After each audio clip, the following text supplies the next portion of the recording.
Ada na. Malito naman ka daw. Ay. Sorry, sir.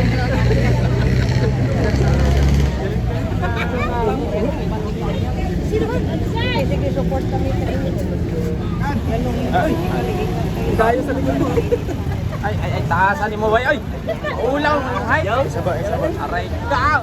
Ay, sabay. Foreigner, oy. 1, 2, 3. Yun. Jay, ako Jay. Oh. Bikini men.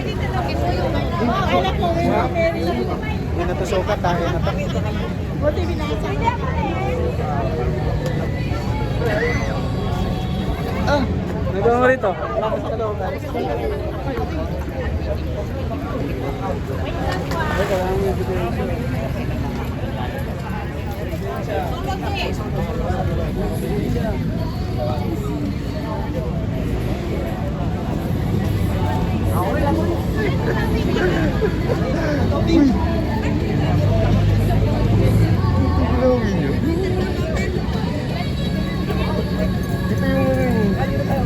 Binenta kaya ako gusto ko binenta.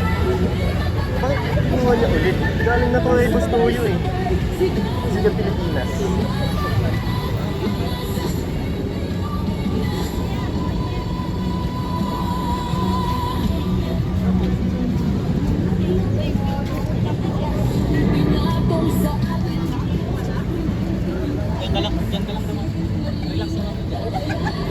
Kalabing!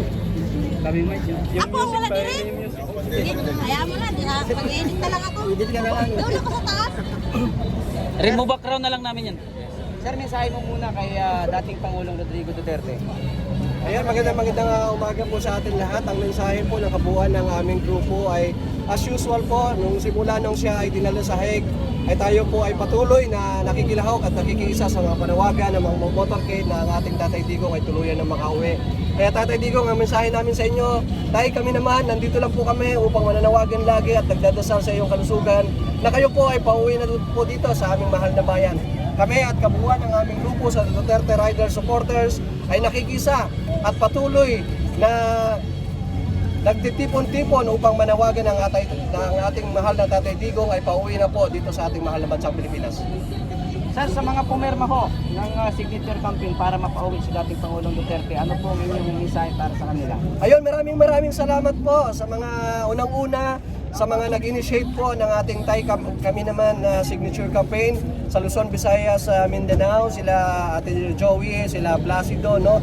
At kami din ay kasama ng mga vloggers din na naririto na kasama doon sa caravan ng Tay Kami Naman Signature at sa lahat ng mga pumirma doon po at nakiisa ng mga solid DTS po natin sa lahat ng kababayan natin may pagmamahal sa bayan. Maraming salamat po sa inyo sa inyong pakikiisa, sa inyong pagpirma. Ang inyong bawat pirma ay mahalaga upang ang ating bansang Pilipinas ay maiahon nating muli mula sa lugmok na pagnanakaw ng ating mga nasa gobyerno, mula sa kahirapan ng ating mga kababayan, ay sama-sama po muli tayo mga kababayan nagmamahal sa ating bansang Pilipinas upang mayangat po natin ulit ang ating kapakanan ng ating sambayan ng Pilipino.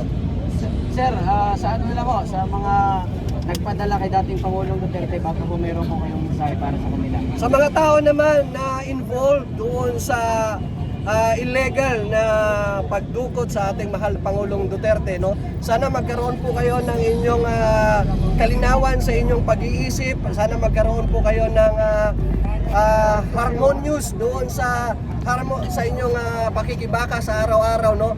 Dahil yung guilt na dinadala po natin sa ating sarili ay minsan nagiging shadowing na ito sa bawat paglakad natin sa ating araw-araw na buhay, na kung saan alam nating bawal, alam nating illegal, pero dahil sa mga proteksyon, dahil sa mga koneksyon, at malay natin baka dahil din sa impluwensyahan ng pera ay kaya yung mga illegal ay ginagawang legal sa paningin ng iilan, no? Pero nananawagan ako na may pagkakataon pang magbago, may pagkakataon pang sumuporta sa tamang direksyon, sa tamang desisyon. Kaya kung sino man yung mga taong involved noon na dumukot sa aming mahal na Tatay Digong ay sana magbalik loob kayo at makiisa na rin sa amin doon sa inyong pagkakamaling ginawa. doon sa pagdukot sa ating mahal na Tatay Digong.